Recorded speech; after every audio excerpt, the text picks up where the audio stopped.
Hello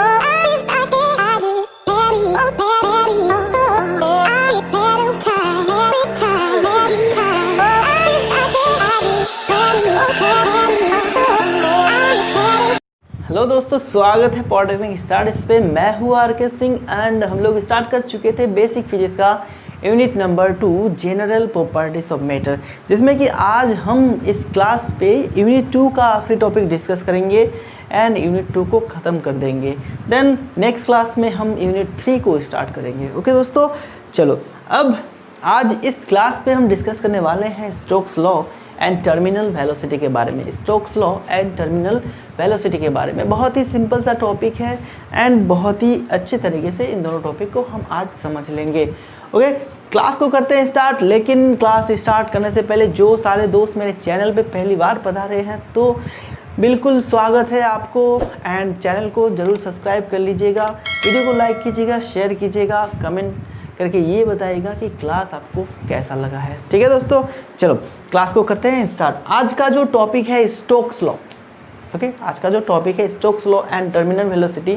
तो ये जो दो टॉपिक है ये विस्कोसिटी से बहुत ज़्यादा रिलेटेड है। ओके, बहुत ज़्यादा रिलेटेड है। तो इन दोनों टॉपिक को बेहतर तरीके से समझने के लिए विस्कोसिटी को समझना बहुत ज़रूरी है। ओके, एंड खुशी की बात ये है कि हमने इस चैनल पे ऑलरेडी क्या विस्कोसिटी के ऊपर क्लास करके रखा है एंड जो सारे दोस्त मेरे वो क्लास को देखा होगा उन सारे दोस्तों का तो कंसेप्ट क्लियर हो गया।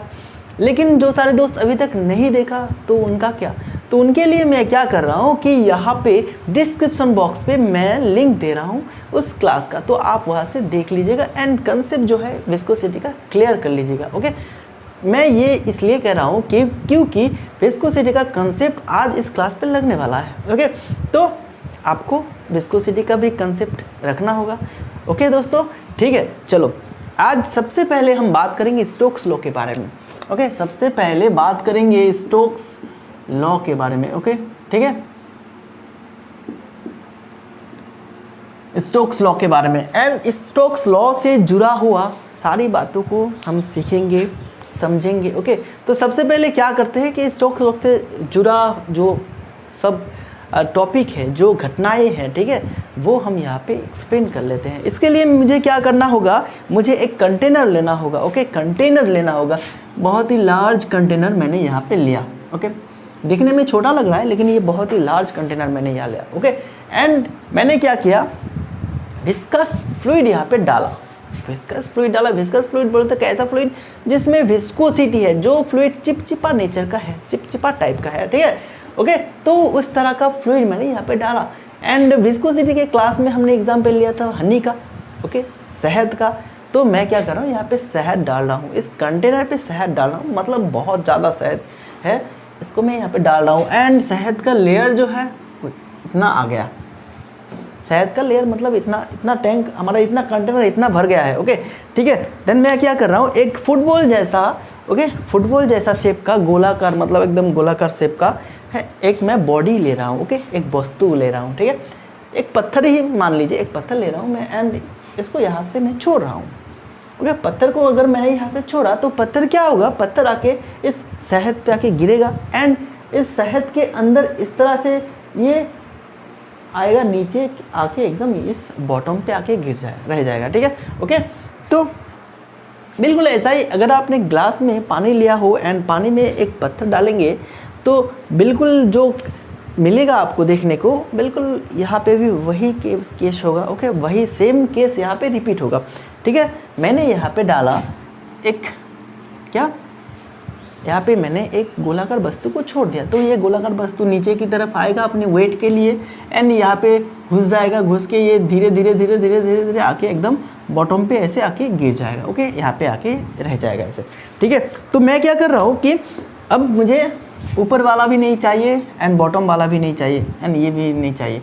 ओके, तो मैंने क्या किया, जब हमारा जो वस्तु था, जो बॉडी था, ओके, ये बॉडी जब यहाँ पे आया तब मैंने यहाँ पे एक पिक्चर ड्रॉ कर लिया। ओके, क्योंकि यहाँ पे सिचुएशन को समझना है। ठीक है, तो इसको मैं क्या जूम कर लिया, अभी इतना बड़ा कर लिया, इसको जूम कर लिया। ओके, समझने के लिए। ओके, मैंने जूम कर लिया। तो देखो अब ये बॉडी क्या हो रहा है कि ऊपर से नीचे की तरफ जाएगा, ओके, ये शहद के अंदर ऊपर से नीचे की तरफ जाएगा, ओके। तो ये बॉडी का रेडियस जो है ये मान लेता हूँ r है, ठीक है, एंड इसका वेलोसिटी जो है ये v है, ठीक, v वेलोसिटी से ये नीचे की तरफ जा रहा है, ओके, v वेलोसिटी से ये नीचे की तरफ जा रहा है एंड इसका डायमीटर जो है रेडियस जो है ये है r, ओके, ठीक है।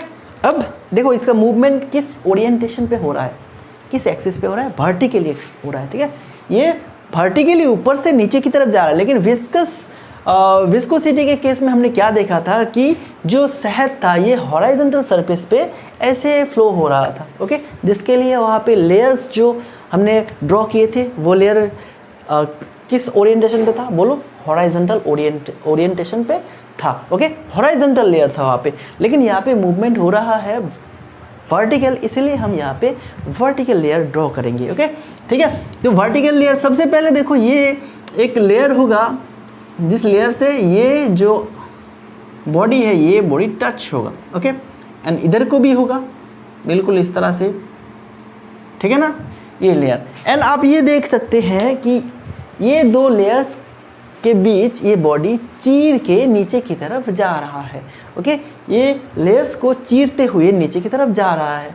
एंड सिर्फ यही दो लेयर होगा क्या पूरे शहद में? नहीं ना, बहुत ज़्यादा लेयर्स होगा, ठीक है। तो लेयर्स को मैं कुछ लेयर्स को मैं यहाँ पे ड्रॉ कर लेता हूँ, ठीक है। लेयर्स कुछ इस तरह से होगा, ठीक है, लेयर्स एक तरफ का लेयर, सारे लेयर्स को मैं ड्रॉ कर लेता हूँ, ठीक है। एंड आप ये समझेंगे कि दूसरी तरफ भी लेयर्स हैं, इस तरफ भी लेयर्स है, मैं ड्रॉ नहीं कर रहा हूँ, ठीक है, एक तरफ ही काफ़ी है। चलो अब ये तो था कंटेनर का सरफेस जो कि क्या है, जो कि मूव कर रहा है, क्या नहीं मूव कर रहा है, ओके, जो कि फिक्स था। एंड उसके साथ जो लेयर चिपका हुआ था शहद का वो भी फिक्स होगा, no slip condition. No slip condition हमें पता है कि फिक्स सरफेस के साथ जो लेयर टच पे होता है वो लेयर भी फिक्स कंडीशन पे होता है, वो लेयर भी मूव नहीं करता, उसका वेलोसिटी होता है 0, जिसके लिए उसे कहते हैं no slip condition. J.C. Maxwell ji ने ये कहा था, ठीक है। तो ये हो गया क्या, एकदम नो स्लिप कंडीशन वाला लेयर, ठीक है, इसमें वेलोसिटी है 0, ओके। एंड देखो जब मैंने इसको नहीं डाला था शहद के अंदर, जब मैंने इसको नहीं डाला था तब ये पूरा क्या, पूरा हनी रेस्ट कंडीशन पे था, पूरा हनी का जो लेयर्स था, सारे लेयर्स क्या था, 0 वेलोसिटी में था, मतलब उसमें कोई मूवमेंट नहीं हो रहा है। लेकिन जब मैंने इसको डाला, जब ये दो लेयर्स को चीरते हुए नीचे की तरफ जा रहा है एंड ये बॉडी देखो दो लेयर्स के साथ एकदम टच पे है, दो लेयर के साथ एकदम टच पे है। कौन सा लेयर, एक तो ये लेयर, एक ये लेयर, ठीक है, ये लेयर्स के साथ एकदम टच पे है। एंड जिसके वजह से क्या होगा, ये बॉडी इन दोनों लेयर को भी नीचे की तरफ ड्रैग करने की कोशिश करेगा, मतलब नीचे ले जाने की कोशिश करेगा, ओके। क्योंकि देखो यहाँ पे इतने जगह पे टच हुए हैं ये लेयर एंड यहाँ पे एडेशन की वजह से ये बॉडी ये दोनों लेयर को नीचे की तरफ ले जाने की कोशिश करेगा। वहीं पे देखो कि इधर जो नो स्लिप कंडीशन वाला लेयर है इसका वेलोसिटी है 0 एंड यहाँ पे आ रहा है एक डाउनवर्ड वेलोसिटी। तो ये पूरा सिस्टम पे एक रिलेटिव मोशन क्रिएट हो गया ना, रिलेटिव मोशन आ गया। रिलेटिव मोशन मतलब एक के रिस्पेक्ट में दूसरे वस्तु का जो मोशन होता है उसे कहते हैं रिलेटिव मोशन। तो इसके रिस्पेक्ट में क्या है कि ये दोनों लेयर का रिलेटिव मोशन आ गया, ओके। एंड विस्कोसिटी में हमने ये जाना था कि विस्कोसिटी होने से क्या होता है कि दो लेयर आपस में, दो लेयर जो टच हुए हैं वो दोनों लेयर एक दूसरे की मोशन को डिस्ट्रॉय करने की कोशिश करते हैं, ओके, डिस्ट्रॉय करने की कोशिश करते हैं। तो ये दो जो लेयर है, मैंने जो ये राइट मारा है ना ये दोनों लेयर को, ये दोनों लेयर के बगल वाला लेयर जो होगा वो क्या करेगा, ये लेयर का वेलोसिटी को, मोशन को डिस्ट्रॉय करने की कोशिश करेगा। अब ये दोनों लेयर का मोशन किस तरफ हो रहा है, बोलो, डाउनवर्ड। तो इसको डिस्ट्रॉय करने के लिए किस तरफ मतलब किस तरफ फोर्स लगाना होगा, बोलो, अपवर्ड, मतलब बैकवर्ड डायरेक्शन पे। ये हो रहा है फॉरवर्ड हो रहा है इधर एंड बैकवर्ड डायरेक्शन पे लगेगा एक फोर्स, ओके। तो ये दोनों लेयर के बीच, मतलब ये अगर लेयर नंबर 1 है, ये लेयर नंबर 2 है, तो layer number 2 and layer number 1 के बीच एक बैकवर्ड ड्रैगिंग फोर्स डेवलप होगा, ओके, जिसका डायरेक्शन होगा अपवर्ड, ठीक है। ये जो कंसेप्ट है ये हमने सीखा था किससे, बोलो, विस्कोसिटी से। ओके, बिल्कुल से वही कंडीशन यहाँ पे लग रहा है। ओके, एंड देन 2 और 3 नंबर लेयर के बीच भी एक बैकवर्ड ड्रैगिंग फोर्स होगा। ओके, F2 मान लेते हैं। ये देखो क्या हो रहा है कि अभी जो 1 नंबर लेयर नीचे की तरफ आ रहा है ना, 1 नंबर लेयर जो नीचे की तरफ आ रहा है, ठीक है, एंड 2 नंबर लेयर उसको ऊपर की तरफ खींच रहा है, लेकिन 2 नंबर लेयर के पास उतना फोर्स नहीं है, उतना खींचने का ताकत नहीं है, इसलिए वो 1 नंबर लेयर को ऊपर की तरफ खींच के नहीं ले जा पा रहा है। लेकिन वहाँ पे क्या हो रहा है, 1 नंबर लेयर 2 नंबर लेयर को नीचे की तरफ ला रहा है। ओके, ठीक है, 2 नंबर लेयर को नीचे की तरफ ला रहा है। 2 नंबर लेयर तो 1 नंबर को ऊपर तरफ ले जाने की कोशिश कर रहा है, ठीक है, लेकिन ले जा नहीं पा रहा है। लेकिन क्या है कि 1 नंबर लेयर 2 नंबर को नीचे की तरफ खींच रहा है। मतलब बिल्कुल ऐसा है, देखो ये 1 नंबर, ये 2 number. Okay, 1 number 2 number, sorry ये 1 नंबर होगा, ठीक है, ये 1 नंबर, ये 2 नंबर। अब 1 नंबर का वेलोसिटी कितना होगा बोलो, जितना इसका वेलोसिटी है v होगा वेलोसिटी इसका, v velocity. Okay, v velocity से नीचे की तरफ जा रहा है, लेकिन ये तो v 0 पे था, इनिशियल कंडीशन पे क्या कहाँ पे था, v 0 पे था। ओके, तो जब ये जा रहा है, अब ये लेयर क्या करेगा, इसको ऊपर की तरफ खींचने की कोशिश करेगा। ओके, ठीक है, लेकिन इसका वेलोसिटी ज़्यादा है। ओके, तो ये रोक नहीं पाएगा इसको। ओके, बल्कि ऐसा होगा कि इस वेलोसिटी की वजह से नंबर 1 लेयर इसको खींच के थोड़ा सा इसके साथ ले जाएगा। ओके, इसको ही ले जाएगा खींच के। ओके, जिससे कि इसमें भी थोड़ा बहुत वेलोसिटी आएगा जो कि है v1। ओके, तो ये v से v होगा ज़्यादा एंड v1 होगा कम। मतलब 1 नंबर लेयर जो कि बॉडी के साथ जुड़ा हुआ है, जो कि बॉडी के साथ टच है, उसका वेलोसिटी होगा ज़्यादा एंड वहाँ पे 2 नंबर लेयर का वेलोसिटी थोड़ा सा कम होगा, थोड़ा सा कम होगा, एकदम थोड़ा सा कम होगा। एंड यही केस फिर से रिपीट होगा 2 और 3 नंबर के बीच। ओके, यहाँ पे 2 नंबर आ गया, 2 नंबर, यहाँ पे 3 नंबर आ गया, बिल्कुल वही सेम केस होगा। यहाँ पे v1 आ जाएगा तो यहाँ पे v2, तो ये v2 और थोड़ा सा कम होगा। तो इस तरह से कमते कमते कमते कमते आखिर में v0 पे आ जाएगा। ठीक है, एकदम नो स्लिप कंडीशन जहाँ पे v = 0 हो जाएगा। ओके, तो ये कंसेप्ट हमें ऐसे समझ में आ गया। ओके, अब देखो यहाँ पे F2 लग रहा था तो यहाँ पे भी लग गया, ऐसे बहुत सारे बैकवर्ड ड्रैगिंग फोर्स लगेगा ना। ओके, एंड इधर को भी लगेगा। तो ये सारे बैकवर्ड ड्रैगिंग फोर्स का अगर नेट फोर्स हम निकालेंगे, देखिए ये सारे बैकवर्ड ड्रैगिंग फोर्स का अगर नेट फोर्स हम निकालेंगे तो ये नेट फोर्स कैसा होगा,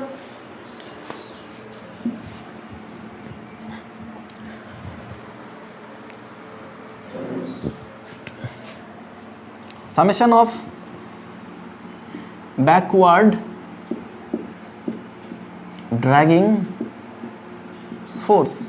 ओके, इसे विस्कस फोर्स भी कह सकते हैं, विस्कस फोर्स भी कह सकते हैं एंड उसके साथ साथ इसको फ्रिक्शनल फोर्स भी कह सकते हैं। ओके, ये हमने विस्कोसिटी में ही पढ़ा था। तो okay, summation of backward dragging force is equal to, अगर F होता है तो ये होता है क्या, ये F1 F2 F3 plus dot dot dot Fn तक। ओके, तो n नंबर्स ऑफ ऐसे बैकवर्ड ड्रैगिंग फोर्स, सारे फोर्स को अगर समेशन कर दूँ, सम कर दूँ, ऐड कर दूँ तो हमें मिल जाता है net backward dragging force. And ये नेट बैकवर्ड ड्रैगिंग फोर्स किस पे एक्टिव होगा बोलो, किस पे एक्टिव होगा, ये होगा एक्टिव इस बॉडी पे जो बॉडी नीचे की तरफ जा रहा है। ओके, तो ये F फोर्स ऊपर की तरफ यहाँ पे लगने वाला है। ओके, यहाँ पे ये लगने वाला है। ठीक है, अब स्टोक जी ने, जो हम स्टोक्स लॉ पढ़ रहे हैं ना, स्टोक जी ने इसी बैकवर्ड ड्रैगिंग फोर्स को निकालने के लिए अपना एक फॉर्मूला दिया था। ओके, जिस फॉर्मूला को ही कहते हैं स्टोक्स लॉ। ऐसे अलग कोई भी नहीं है। ठीक है, बिल्कुल वही फॉर्मूला ही है स्टोक लॉ। एंड ये फॉर्मूला क्या है बोलो, 6 पाई ईटा आर भी। ओके, एंड ये ईटा क्या है बोलो, ईटा है विस्कोसिटी, कोएफिशिएंट ऑफ विस्कोसिटी। जिस मीडियम पे ये ऑब्जेक्ट, ये बॉडी फ्लो होगा, ठीक है, ये बॉडी, अब इसको कहते हैं क्या, ईटा, कोएफिशिएंट ऑफ विस्कोसिटी। ठीक है, एंड आर तो आपको पता ही है, radius of the body. Okay, and V क्या है, वी है velocity of the body. Okay, ठीक है, तो इससे हमें पता चलता है कि इस बॉडी पे कितना बैकवर्ड ड्रैगिंग फोर्स लगता है। एंड यही है क्या, आपका स्टोक्स लॉ। ओके, ठीक है, ओके, लॉ। अगर इसको वर्ड में लिखना है तो आप कुछ इस तरह से लिख सकते हैं, जैसे मैं बोर्ड पे छोटा करके शो करा रहा हूँ। ओके, देखो स्क्रीन पे शो करा रहा हूँ, क्या है, Stokes found that the backward dragging force F acting on a small spherical body of radius r moving with velocity v through a medium of coefficient of viscosity eta is given by F is equal to 6 pi eta r v।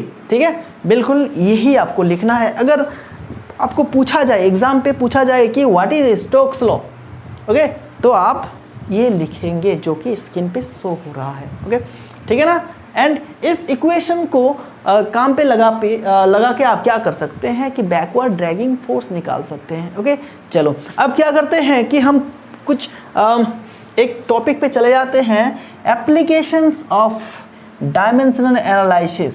Okay, ये शायद आपको याद होगा क्योंकि सबसे पहले हमने जो यूनिट 1 करा था तो वहाँ पे हमने एप्लीकेशन ऑफ डायमेंशनल एनालिसिस के बारे में पढ़ा था। ठीक है, एंड वहीं से आज एक एप्लीकेशन हम यहाँ पे करेंगे जो कि है to find the relation between various physical quantities. एक एप्लीकेशन था क्या, to find the relation between various physical quantities, various physical quantities के बीच में रिलेशन को फाइंड करना, डिटरमाइन करना। ठीक है, बिल्कुल वही चीज़ हम यहाँ पे आज सीखेंगे। ओके, ठीक है, तो हम क्या करेंगे कि हमने अभी क्या देखा, स्टोक्स लॉ के बारे में पढ़ा। ओके, तो इसी स्टोक्स लॉ को हम अभी डायमेंशनल एनालिसिस के सहारे क्या करेंगे, डेरिवेशन करेंगे। बिल्कुल बहुत ही इंपॉर्टेंट टॉपिक है।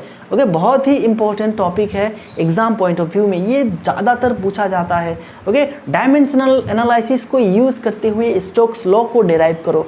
ओके, स्टोक्स लॉ को प्रूव करो, निकालो, ऐसा पूछा जाता है। ओके, मैंने बहुत बार देखा है कि ये पूछा गया है। चलो अब इसको समझ लेते हैं, बिल्कुल हल्का सा टॉपिक है। अब क्या करते हैं,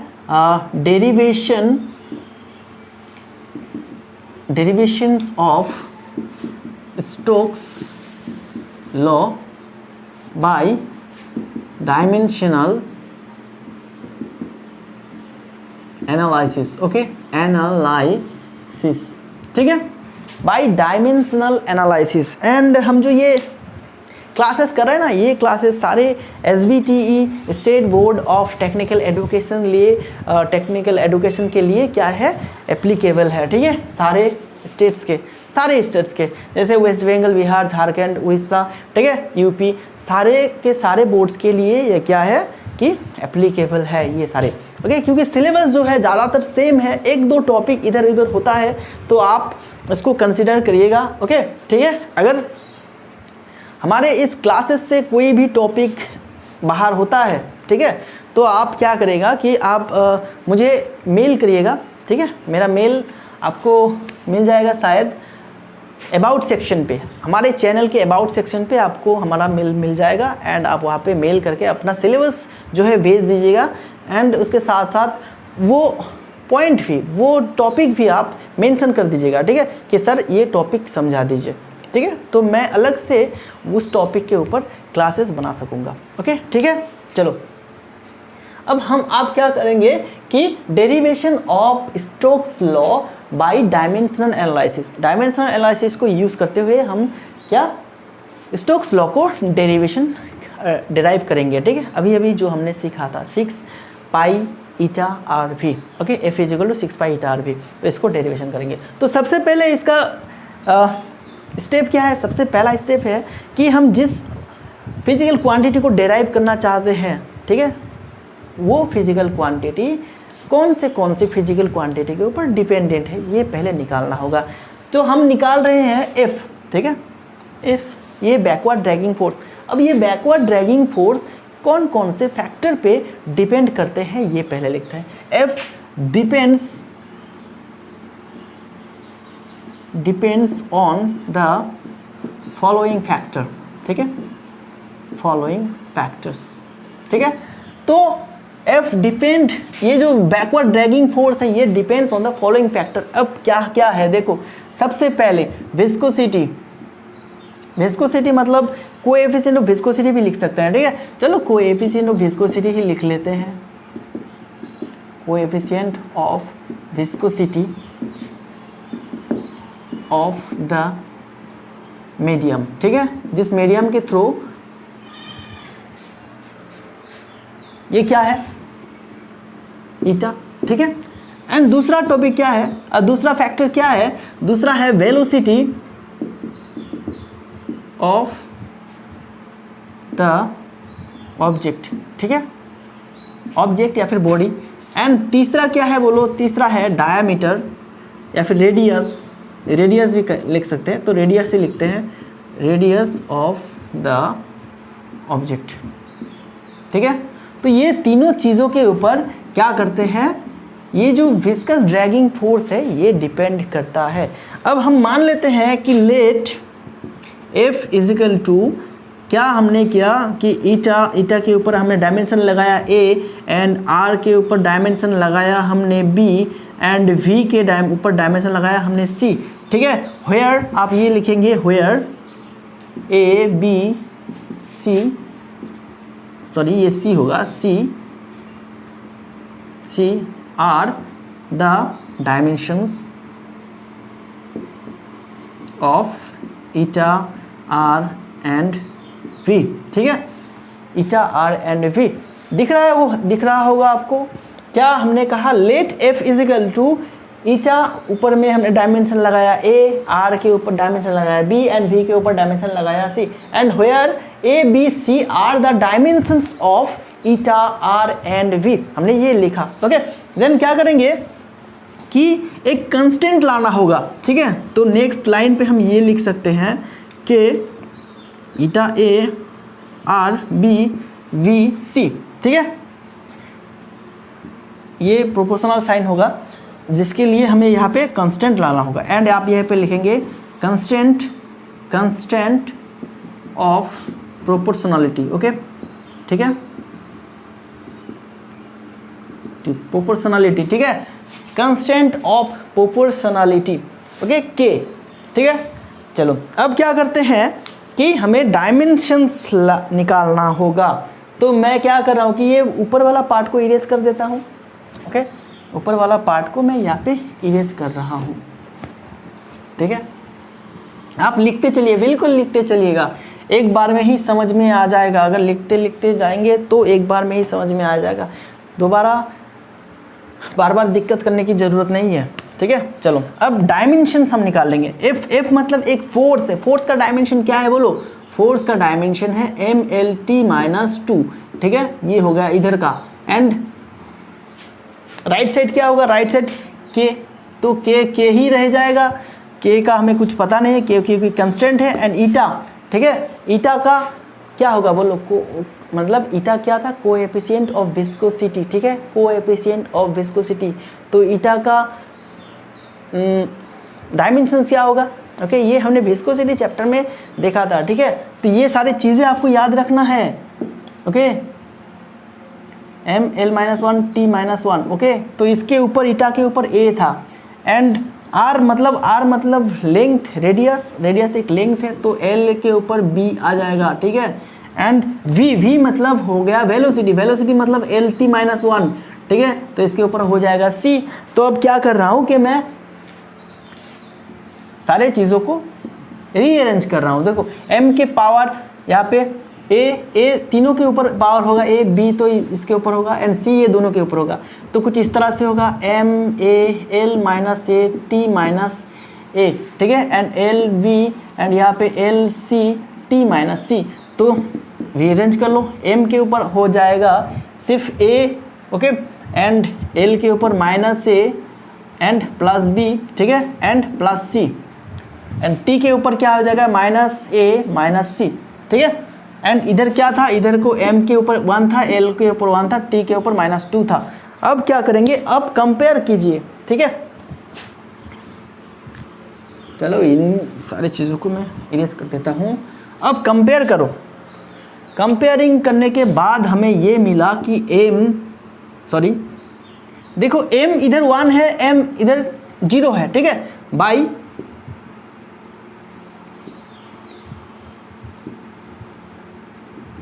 डायमेंशनल एनालिसिस, डायमेंशनल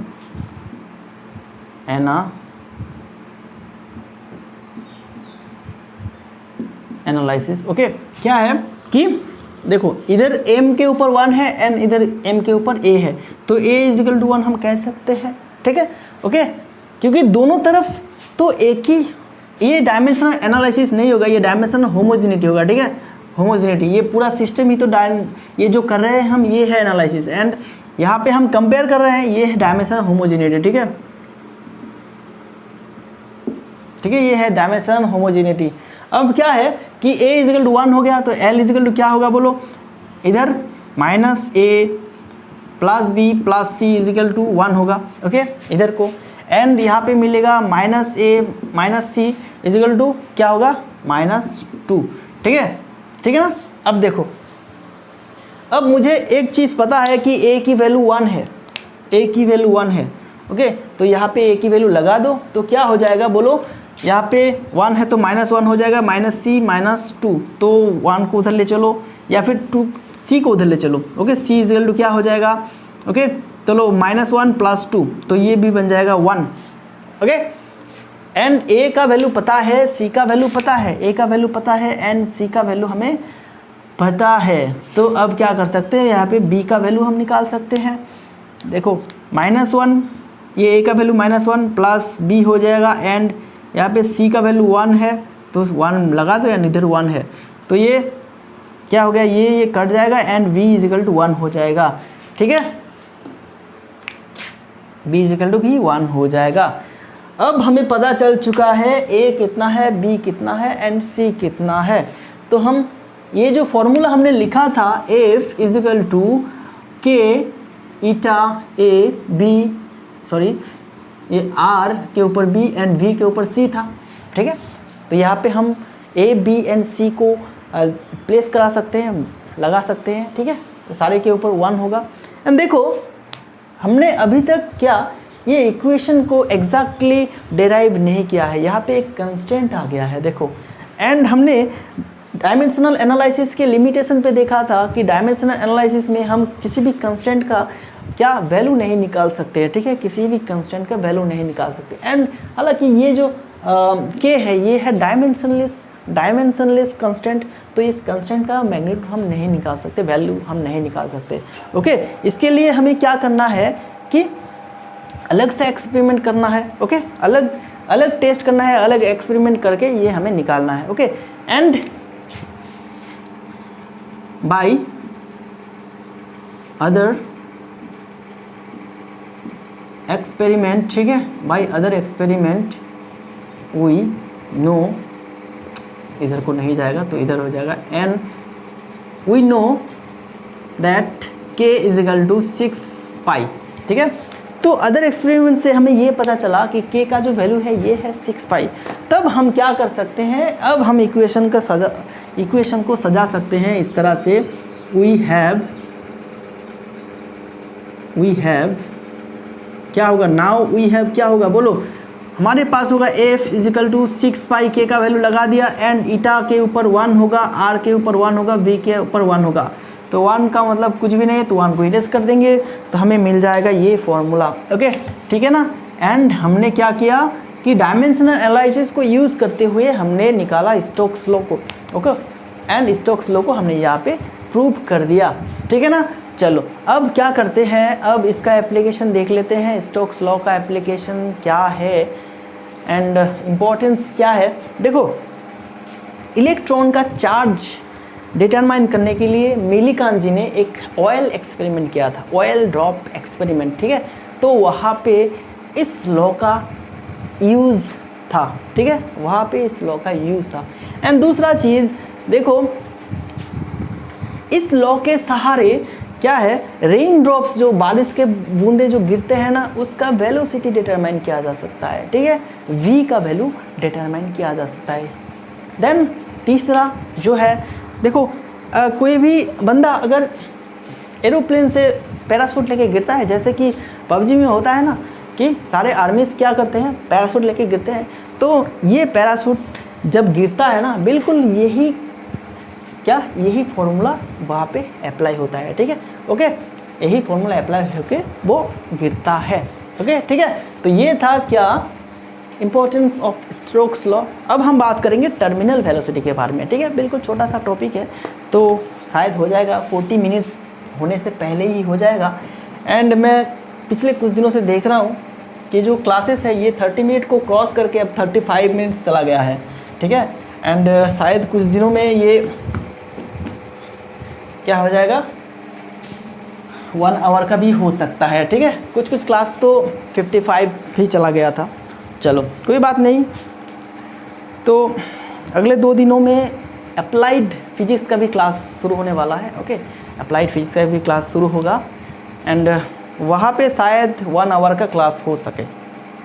ठीक है, चलो अब हम बात करेंगे टर्मिनल वेलोसिटी के बारे में। टर्मिनल वेलोसिटी क्या है, बिल्कुल सही जो हमने यहाँ पे फिगर ड्रॉ करा था वही कंसेप्ट आप इस्तेमाल कीजिए। ओके, वही कंसेप्ट वही फिगर आप माइंड पे देखने की कोशिश कीजिए। ओके, इमेजिन कीजिए कि क्या हो रहा था कि इस विस्कस फ्लूइड में जब हमने शहद में एक बॉडी को गिराया था तो वो बॉडी बिल्कुल उस शहद के अंदर से आगे थोड़ा थोड़ा करके गिर रहा था। ठीक है, थोड़ा थोड़ा करके गिर रहा था। अब क्या है कि देखो एक वक्त ऐसा आएगा कि ये जो बॉडी गिर रहा है ना, ये एक कांस्टेंट वेलोसिटी को हासिल कर लेगा। ठीक है, एक कांस्टेंट वेलोसिटी को हासिल कर लेगा एंड देन उसके बाद क्या होगा कि वही कांस्टेंट वेलोसिटी के साथ वो गिरता रहेगा। ठीक है, बिल्कुल वही कांस्टेंट वेलोसिटी के साथ गिरता रहेगा। अब ये कांस्टेंट वेलोसिटी कैसे आता है, कैसे एक्वायर्ड होता है, ये हम चीज़ें यहाँ पे डिस्कस करने वाले हैं। तो पहले ये समझ लीजिए कि जो टर्मिनल वेलोसिटी है, टर्मिनल वेलोसिटी किसे कहते हैं पहले ये देख लेते हैं। ठीक है, टर्मिनल वेलोसिटी,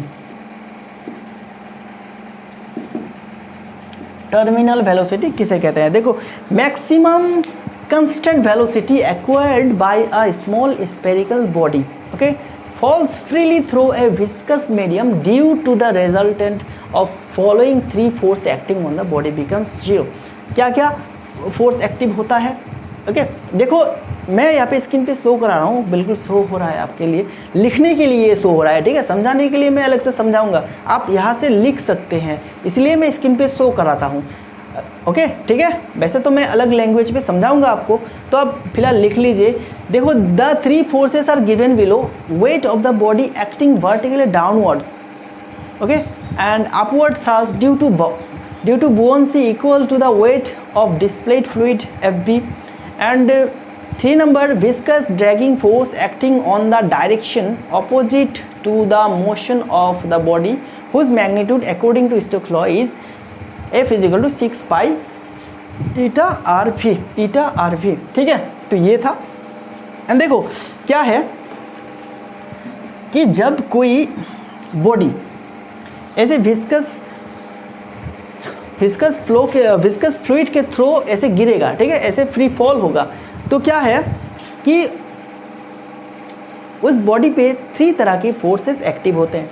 पहले तो किसी भी बॉडी को अगर आप ऊपर से छोड़ेंगे तो वो नीचे की तरफ आएगा ना, नीचे की तरफ आएगा, किसके लिए आएगा? वेट के लिए। तो पहला फोर्स हो गया वेट, जो कि डाउनवर्ड डायरेक्शन पे, जो अपनी वजन के लिए नीचे की तरफ आ रहा है एंड यहाँ पे आके गिर रहा है किसमें? विस्कस फोर्स में। ओके, अब विस्कस फ्लूइड में, ठीक है, शहद में, हनी में आके गिर रहा है।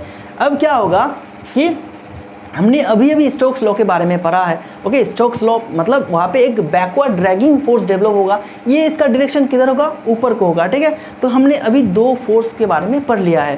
ठीक है, एक डाउनवर्ड वेट, ठीक है, एक डाउनवर्ड जो कि है वेट किधर को लग रहा है? डाउनवर्ड लग रहा है। दूसरा क्या है? विस्कस फोर्स, ठीक है, विस्कस फोर्स। ओके, ये ऊपर की तरफ लग रहा है जो कि है F = 6 pi eta RV। ठीक है, एंड तीसरा क्या है? हमने बुओयांसी के बारे में भी पढ़ा है। अगर कोई भी फ्लूइड में किसी भी चीज़ को आप डुबोते हैं तो क्या है, वो फ्लूइड भी तो देता है एक फोर्स। ओके, वो फ्लूइड भी तो एक देता है फोर्स, अपवर्ड फोर्स, जिसे हम बुओयांसी कहते थे। तो ये बुओयांसी भी लगेगा यहाँ पे। ठीक है, एंड बुओयांसी का वैल्यू कितना होगा? जितना फ्लूइड को वो डिस्प्लेस करेगा उसका वेट जितना होगा वही तो होगा बुओयांसी फोर्स। ओके ठीक है, बुओयांसी फोर्स FV एन ये डब्लू है, ये है एफ एफ एंड ये है एफ वी, ठीक है। तो ये तीनों फोर्स जब लगेगा उस बॉडी पे तो क्या होगा, ये तीनों फोर्स का जो नेट फोर्स है, रिजल्टेंट फोर्स है, ये जीरो हो जाएगा। देखो अपवर्ड कौन कौन लग रहा है, ये दोनों अपवर्ड लग रहा है।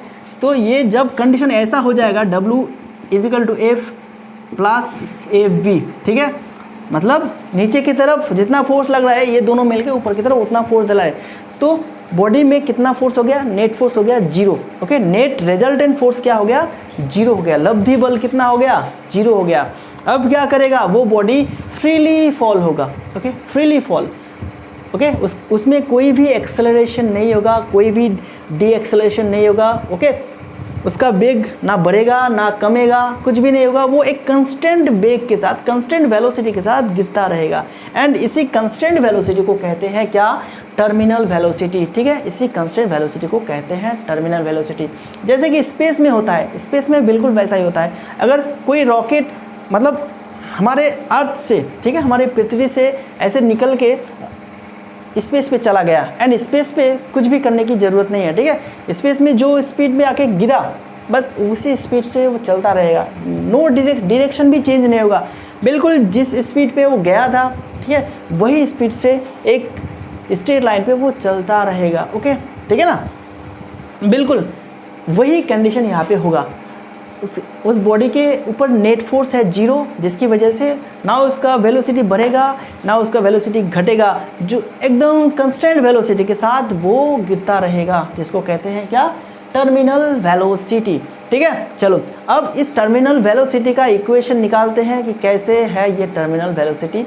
देखो हमने ये यहाँ पे देख लिया है, ये कंडीशन होना चाहिए टर्मिनल वेलोसिटी का, ठीक है। चलो अब क्या करते हैं, ये जो विस्कस ड्रैगिंग फोर्स है यही तो होगा टर्मिनल वेलोसिटी, मान लेते हैं ये है टर्मिनल वेलोसिटी, ठीक है। तो यहाँ से हमें v का वैल्यू निकालना है। तो इसके लिए हम क्या करेंगे कि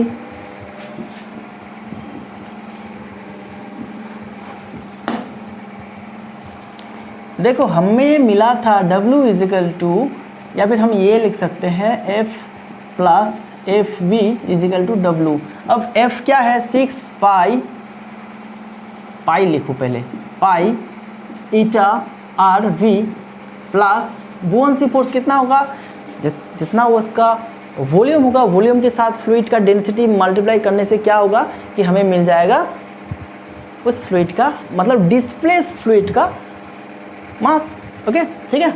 डिस्प्लेस फ्लूइड का वेट मिल जाएगा, मास के साथ अगर जी मल्टीप्लाई करते हैं तो वेट मिल जाएगा।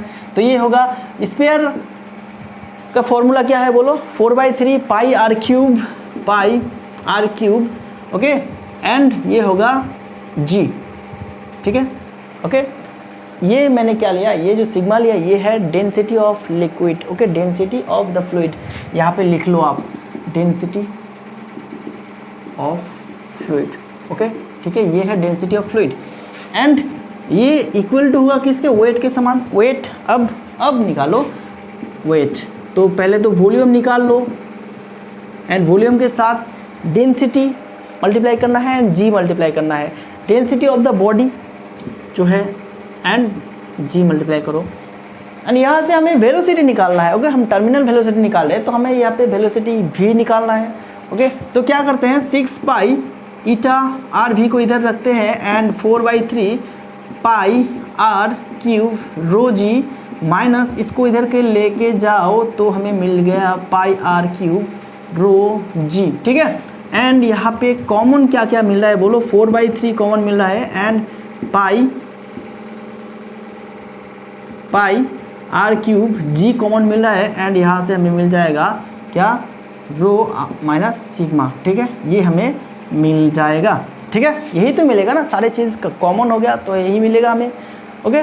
अब क्या करते हैं, हमें सिर्फ और सिर्फ v का वैल्यू निकालना है। तो v का वैल्यू निकालो, तो इसके लिए क्या करना है, 4/3, चलो इसको लंबा कर देता हूँ, तो पाई हो जाएगा, ये आर क्यूब हो जाएगा एंड रो माइनस सिग्मा, पीछे जी लगा देते हैं, देन उसके बाद नीचे तो 3 एंड यहाँ पे क्या क्या आएगा बोलो, v को छोड़ के सारे चीज़ यहाँ पे नीचे आ जाएगा, multiplied by pi and R, ठीक है, पाई आर, ईटा भी आएगा तो, okay.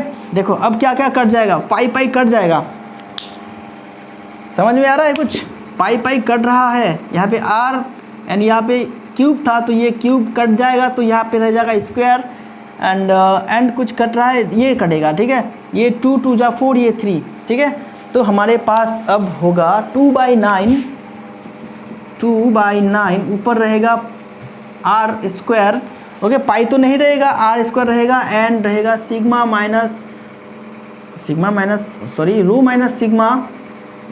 Rho minus sigma and g नीचे रहेगा सिर्फ और सिर्फ ईटा, ठीक है। नीचे रहेगा सिर्फ और सिर्फ ईटा। तो ये है terminal velocity, okay, terminal velocity of the body, okay. ये आपको याद रखना है क्योंकि इससे पूछा जा सकता है न्यूमेरिकल, ओके। इससे न्यूमेरिकल पूछने का चांसेस तो है, ओके। तो आप ये याद रखने की कोशिश कीजिएगा, ठीक है। चलो, करंट नहीं था इसलिए साउंड बहुत हो रहा था फ़ैन का, एंड गर्मी भी बहुत ज़्यादा है, आप देख सकते हैं। रूम टेम्परेचर काफ़ी है यहाँ पे, ओके। सारी चीज़ें आपको समझ में आ गया होगा शायद। अब क्या करते हैं कि ये जो फॉर्मूला है, चलो और 2 मिनट वेस्ट कर लेते हैं, 2 मिनट पढ़ लेते हैं, वेस्ट नहीं पढ़ लेते हैं, ठीक है।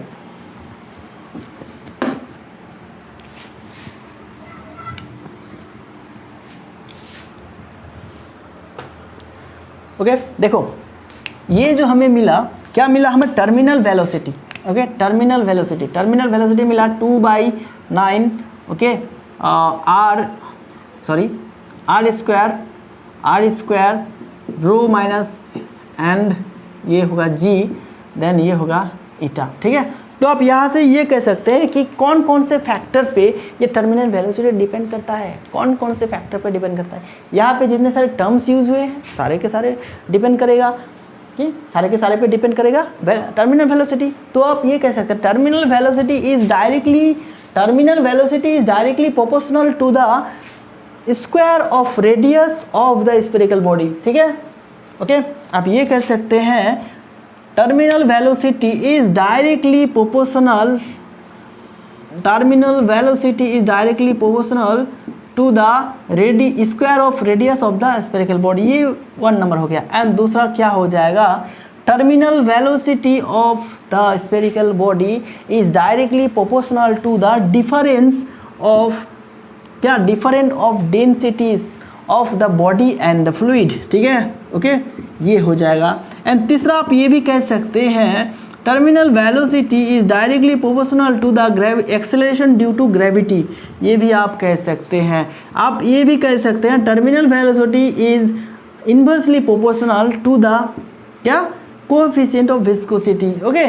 तो ये हो गया कुछ फैक्टर्स जिसके ऊपर इस तरह से टर्मिनल वेलोसिटी डिपेंड करता है, ओके दोस्तों।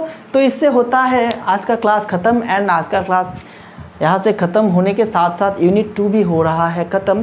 तो यूनिट 3 में हम हीट के बारे में सीखेंगे, ओके, ठीक है।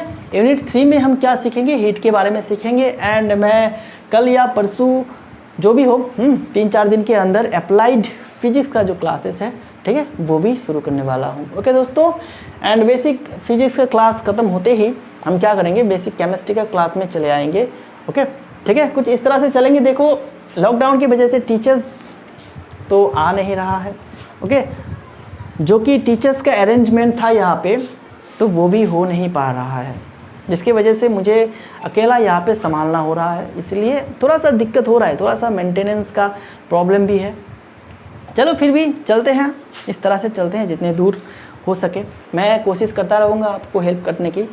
एंड आप भी घर पे रहिएगा, पढ़िएगा अच्छी तरह से। एंड एग्ज़ाम रिलेटेड कुछ भी नोटिफिकेशन आता है तो मैं चैनल पे ज़रूर उसके लिए एक अलग सा वीडियो बनाऊंगा। फ़िलहाल कोई भी ऐसा नोटिफिकेशन नहीं आया है। एग्ज़ाम होगा, ओके, एग्ज़ाम तो होगा ही, लेकिन कब होगा, कैसे होगा, ये अभी तक पता नहीं चला है, ओके। जब आएगा नोटिफिकेशन तब मैं इसके लिए अलग सा एक वीडियो बनाऊँगा यहाँ पे, ठीक है दोस्तों। चलो मिलते हैं अगले क्लास पे, तब तक के लिए अच्छे रहना, घर पे रहना, स्वस्थ रहना एंड स्टडी कंटिन्यू रखना, okay. Thank you very much.